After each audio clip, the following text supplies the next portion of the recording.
Hai, Assalamualaikum warahmatullahi wabarakatuh. Nama aku Adam and welcome back to my channel.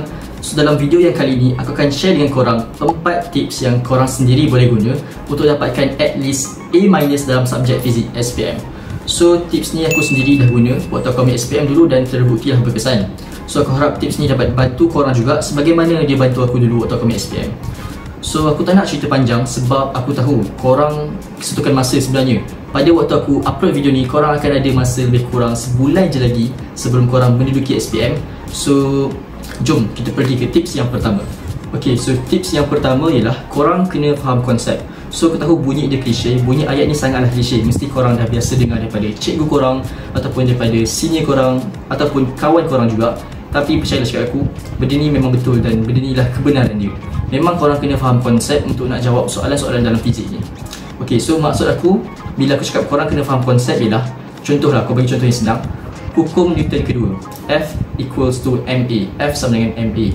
So maksud aku korang kena faham konsep ialah korang kena faham bila F tu bertambah, A juga akan bertambah dengan syarat M tu kekal malar. Bukan korang just hafal je F equals to MA. Memang betul, hafal tu pun penting juga. Tapi kalau korang nak score, memang korang kena faham supaya bila korang jumpa soalan yang pelik-pelik sikit, korang dapat jawab dengan tenang dan korang tak panik. Okay, itu ialah tips yang pertama. Okay, so tips yang kedua ni pula ialah untuk soalan kira-kira. Tak kisahlah kertas 1 ke ataupun kertas 2. So macam korang sedia tahu, dalam fizik ni banyak sangat soalan pengiraan. So bila cakap pasal pengiraan, mestilah melibatkan formula kan. So dalam fizik ni memang banyak sangat formula. Tapi aku ada berita baik untuk korang, korang tak perlu hafal pun setiap formula tu.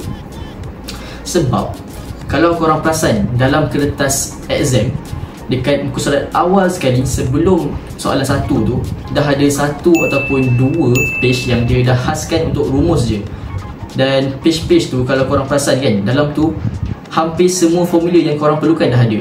Memang betul ada sikit-sikit formula yang tak ada dalam tu, tapi kebanyakan yang korang perlukan semua dah ada dalam tu.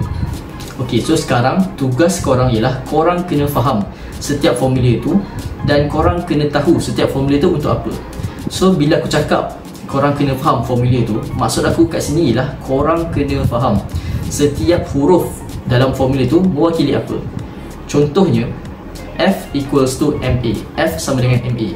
Korang kena tahu F tu mewakili apa, M tu mewakili apa dan A tu mewakili apa. So kat sini F tu mewakili daya, M tu mewakili jisim, A tu pula mewakili percutan. Ok, so maybe kat sini bila aku cakap macam ni, korang maybe tak faham lagi. So biar aku tunjuk dalam soalan. Jom. Ok, so sekarang kita akan cuba tanya jawab soalan fizik kertas 1. Dan aku akan buktikan dekat korang yang kalau korang tak faham soalan pun, korang still boleh jawab soalan pengiraan asalkan korang tahu formula apa yang nak guna. Ok, so first kali bila korang dapat je soalan macam ni, benda first kali yang korang kena buat ialah korang kena baca soalan ni daripada awal sampai habis.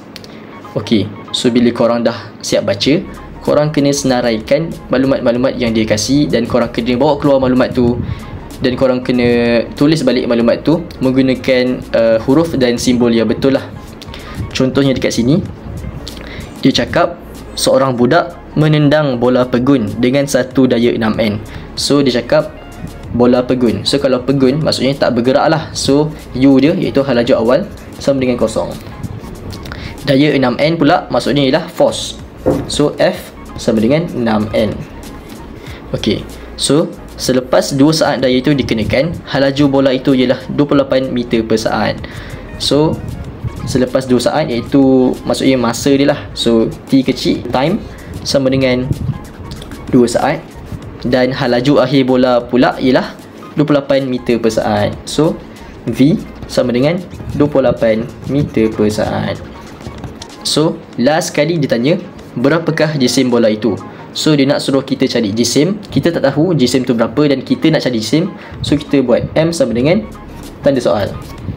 So kalau korang tak faham soalan ni dan korang tak tahu nak guna formula yang mana satu, senang je. Korang tengok balik maklumat yang kita dah senaraikan tadi, dan daripada situ korang boleh teka ataupun korang boleh nampak formula apa yang kita boleh guna. Ok, so kita ada F, kita ada U, kita ada V, kita ada T. Kita nak cari M. Ok, so kita ada F dan kita nak cari M. So kat sini kita tahu formula yang paling famous sekali, F sama dengan MA. So formula ni kita boleh gunakan lah, sebab kita ada F dan kita nak cari M. So M pun ada dalam formula ni, tapi kita tak ada A. Ok, so A formula dia ialah V tolak U per T. So kat sini kita boleh gunakan maklumat-maklumat lain yang kita ada tadi. So dekat sini kita bolehlah cari A. So kita masukkan je dalam formula. V kita ialah 28, U ialah 0 dan T ialah 2. So kita akan dapat A sama dengan 14. So kita masukkan balik dalam formula yang kita dah guna tadi, F sama dengan MA. So F kita ialah 6 sama dengan M, kita biarkan je M sebab kita tak tahu, kita nak cari M, dan A kita ialah 14. So kita akan alihkan 14 ke sana.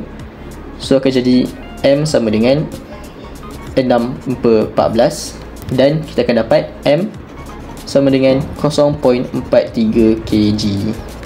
So dekat sini jawapan dia ialah B.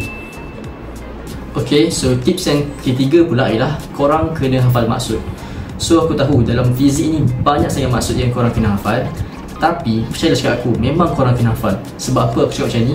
Sebab soalan yang tanya maksud ni sebenarnya ialah soalan yang nak bagi markah free je untuk korang. Sebab apa? Ok, first sebab soalan yang tanya maksud ni, tanyalah macam mana sekalipun, jawapan dia sama je. So kalau korang hafal maksud tu sebiji-sebiji daripada buku teks, percayalah cakap aku, memang korang akan dapat markah untuk soalan tu.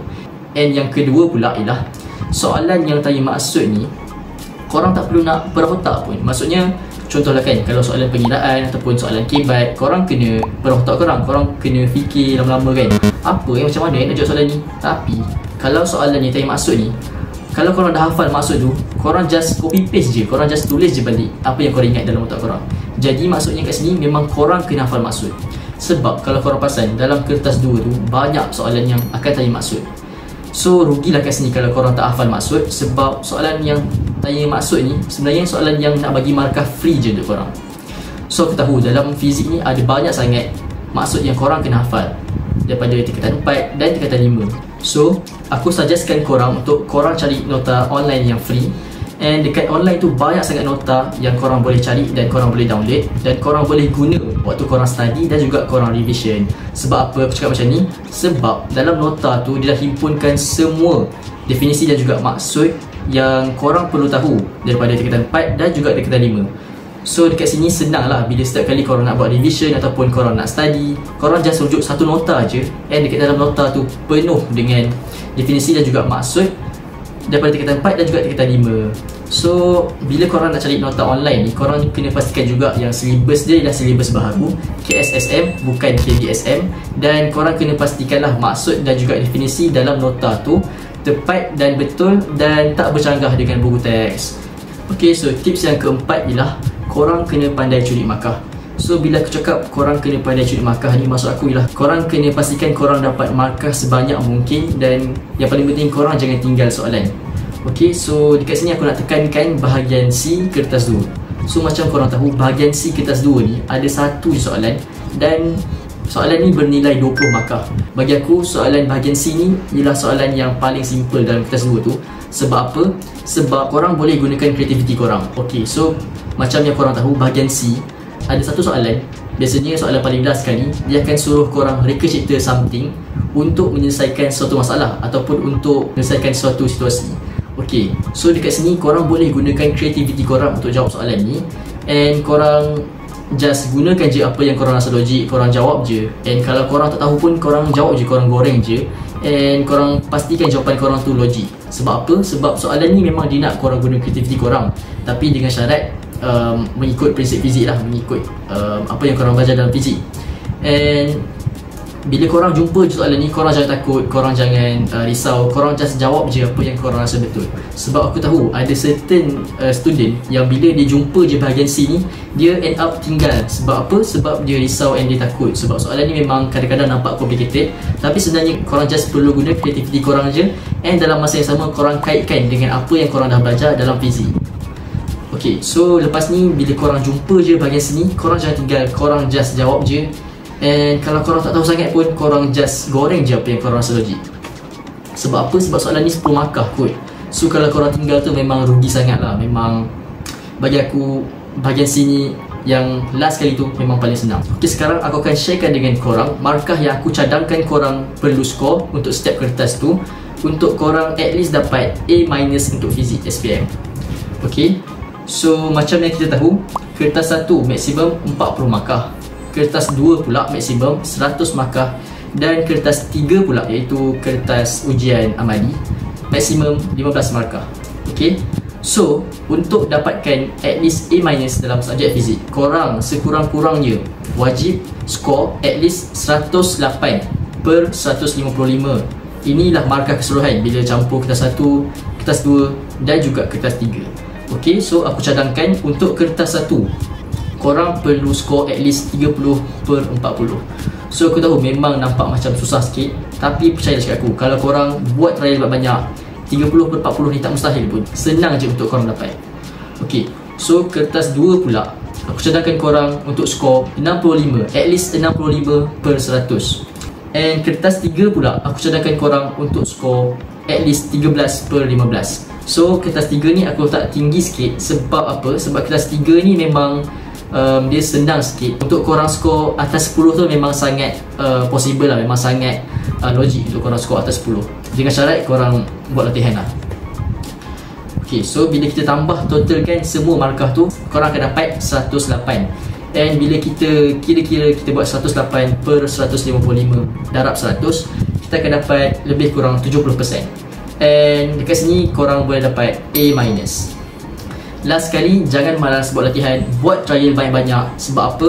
Sebab trial fizik ini memang format dia hampir sama dengan SPM sebenar. So tak pelik pun kalau korang buat trial fizik banyak-banyak, tiba-tiba bila hari kejadian, bila korang jawab SPM tu, soalan dia sama dengan soalan trial yang korang pernah buat. So kalau ada apa-apa yang korang tak faham, korang terus tanya cikgu ataupun tanya kawan-kawan korang. Jangan tangguh-tangguh. Sebab apa? Sebab masa korang dah sangat suntuk. So kalau korang tangguh, takut tak sempat nak catch up. So kalau ada apa-apa yang korang tak faham, terus tanya cikgu ataupun terus tanya kawan. Ok guys, itu je tips fizik untuk kali ni. Kalau korang rasa video ni membantu korang, jangan lupa untuk like, share dan juga komen. Korang pun boleh komen juga apa tips-tips yang korang nak share dengan orang-orang kat sini. And last sekali, jangan lupa subscribe channel ni, sebab setiap subscribe yang korang bagi tu sangat membantu channel aku untuk grow. Dan insyaAllah aku akan upload lagi video pada masa hadapan. So jangan lupa subscribe. Good luck SPM, bye.